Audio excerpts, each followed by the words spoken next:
Maybe you had a back injury years ago and then you injured it again in a car crash. Does that mean you aren't entitled to compensation for injuries from the car accident? Absolutely not. I'm Jess Gooding, and I'm an attorney here at Goings Law Firm. Pre-existing conditions are one of the most common insurance defenses, and it's one of the most misunderstood areas of personal injury law. Let me explain how it actually works. Here's the rule in South Carolina. You take the plaintiff as you find them. This is called the eggshell plaintiff rule.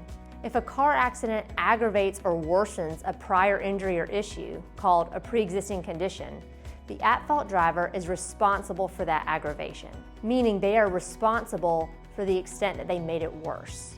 You don't have to be a perfectly healthy person before a crash to be able to recover, but your recovery depends on you being able to prove that you got worse because of the collision. That's the legal standard, and it's designed to be fair. Let's say you had a degenerative disc condition in your back before the crash, but it was manageable. Something that you were living with, managing with little to no medical intervention, and not in acute pain on a day-to-day basis. Traumatic injuries such as car accidents can take a problem from one that is just noted on an annual physical to one that requires extensive treatment and even surgery. In such a case, the law makes the at-fault driver liable for that surgery, as well as any additional doctor's visits, stress, pain, and suffering that accompany it. The fact that you've had a previous condition doesn't eliminate your claim. It just means we have to be smart about how we document what your condition was before versus what it became after. That's one of the primary things we do for our clients to ensure that they get the proper value for an injury claim.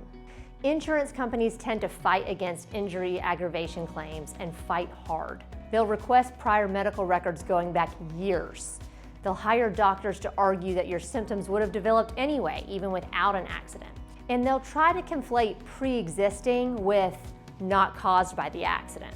But we will work hard to collect and illustrate the evidence showing how your life was changed because of a collision.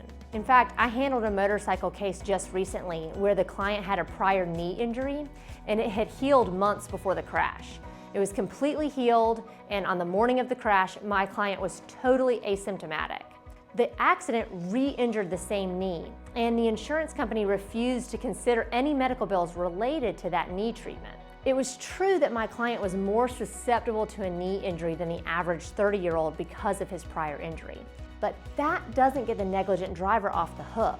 We were able to show through the physical therapy records, imaging studies before and after, and my client's work habits that my client had recovered from his first knee injury and only needed a second surgery because of the wreck.